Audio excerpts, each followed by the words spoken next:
My name is Jonathan McCadden, and this is my report on domestic violence.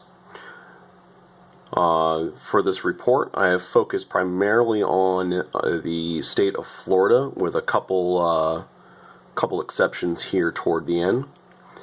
To begin the report, we start off with the question of what is domestic violence as per Florida statute.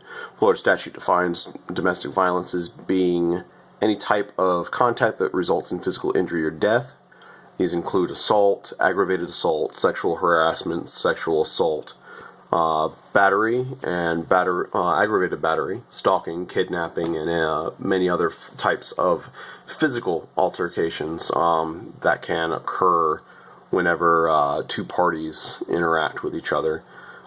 This does, however, mean that the standard go-to mentality as far as, or thought processes to what domestic violence really is, kind of goes out the window, meaning that, it's not, it's simply just the physical altercation. It's not the yelling and the screaming at each other that you would normally see in movies or TV shows as being domestic violence.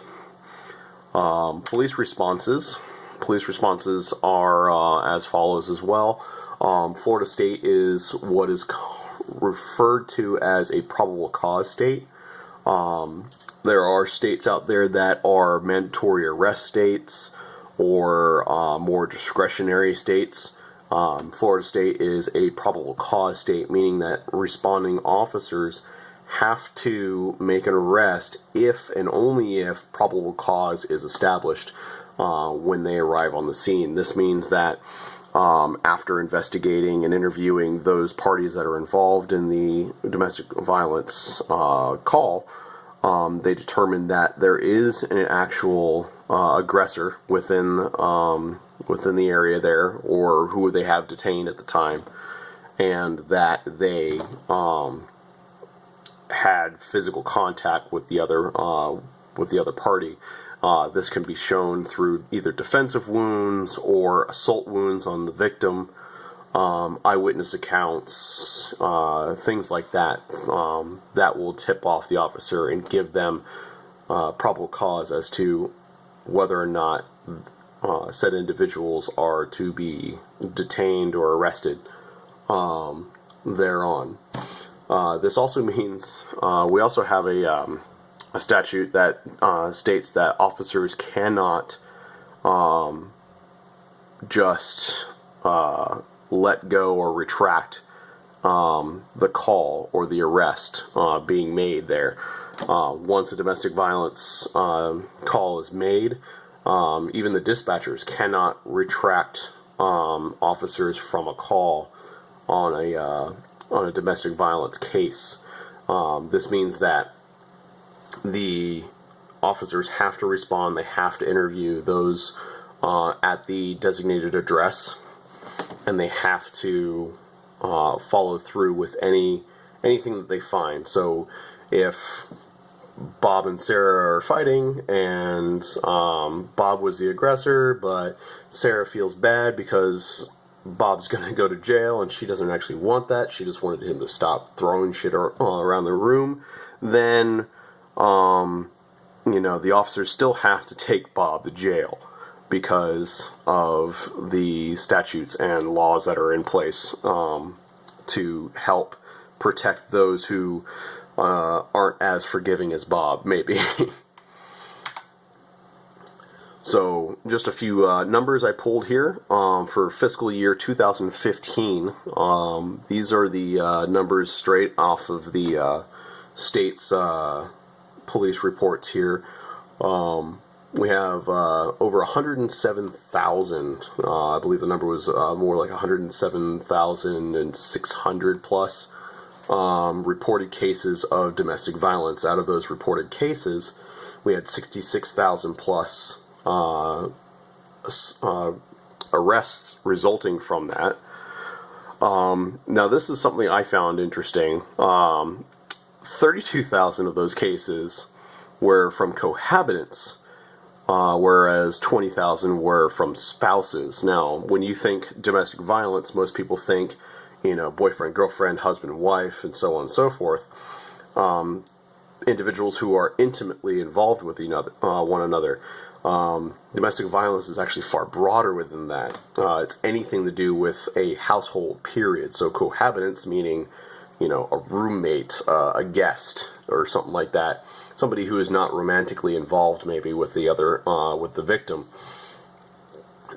You start seeing how certain demographics or ideas are kind of thrown out the window when you see 32,000, when you see 12,000 plus more offenders coming across than spouses.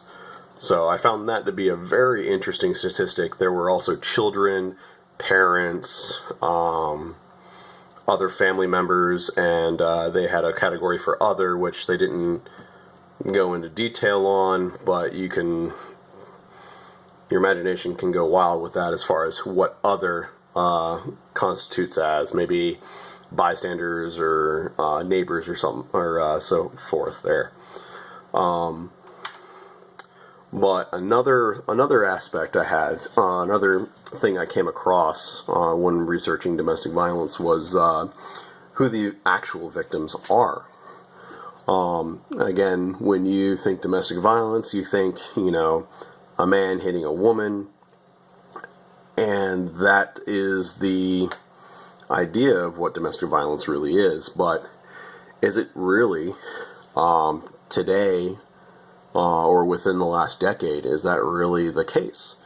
And I have actually found research that supports that that's not the case anymore. Things have started to,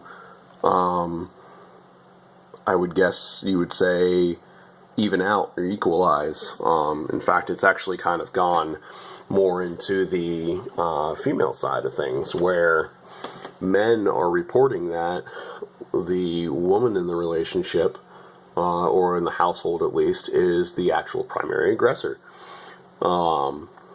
And we're seeing an actual increase in that, where it was about 52% to 48%, 52 being the woman being the aggressor as far as the reported aggressor. Now, this was a New York State study that was done, and so it's not, again, as I stated in the beginning, there are a couple exceptions as far as Florida or not, but that shows that, there is a rise upon men actually reporting domestic violence, and stating who the aggressor really is on those cases. So it's kind of interesting to see that there's an equalization of, or a polarization really, of what we as a society picture domestic violence as being. Now, with that in mind, there are a few other aspects of domestic violence that some people might not actually understand or realize as far as what happens. Most people think, cops get called, Joe goes to jail for 24, 48 hours, and then he gets out on bail, and that's the end of it. Well, in actuality, it's, Susie calls the cops, Joe goes to jail, and Joe's life is ruined. And factuality, it's, what people don't understand is that when a domestic violence call is made, someone's life is going to be ruined, because domestic violence stays on your record for a very long time, to where whatever the situation was that caused the initial need for a domestic violence call to go out, which is usually financial in nature, that is just going to going to make that situation worse. Because Susie and Joe were arguing about Joe not being able to get a job or Joe not getting a job that pays well now Joe's lost his job because he's been in jail for the last week. Or Joe can't find a better paying job because now he has a domestic violence charge on his record, and any job worth its pay is going to do an actual background check or a criminal records check, and they're going to see that domestic violence charge, and they're not going to want Joe. Not when they have, somebody else down the line that doesn't have that record on there. So now you're exacerbating the actual issue that caused the problem in the first place. And from my last few years of being in this course, I have come into contact with officers who have expressed the need for some sort of a reform, a law reform or something going on, something to alleviate these issues so that they're not putting fathers and boyfriends and husbands in jail and ruining their lives further, or making them worse.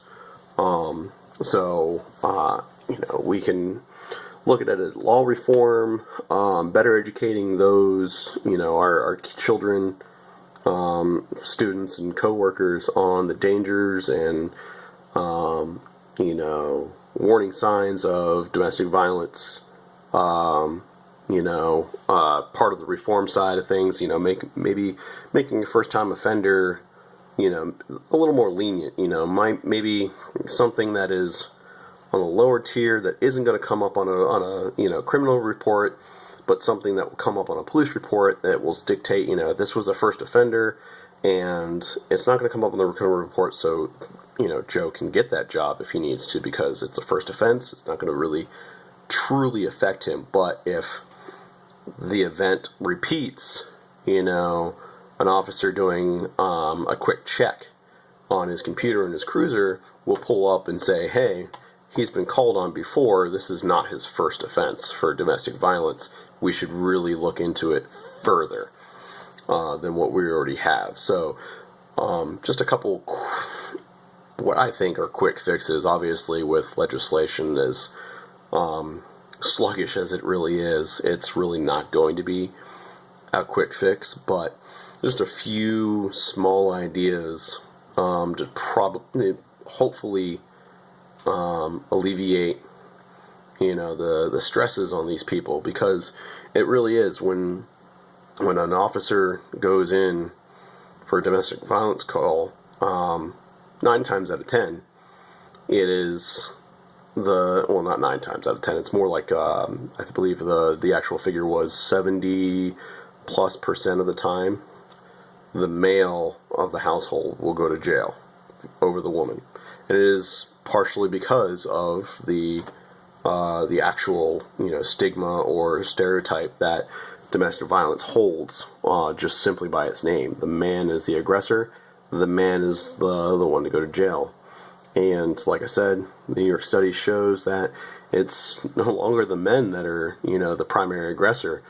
Statistically speaking, women are getting up there, if not surpassing them in several areas.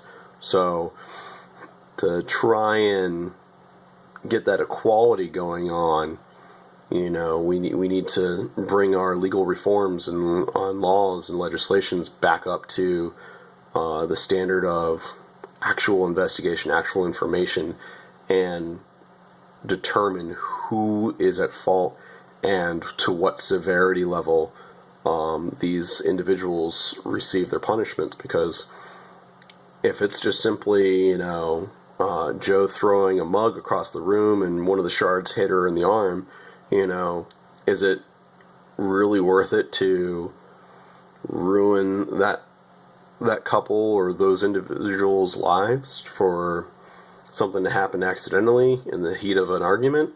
Or should we give them a little leniency to make up for those mistakes and still be able to make a living for themselves? And with that, I end my presentation. I hope it was informative to some degree. And thank you for your time.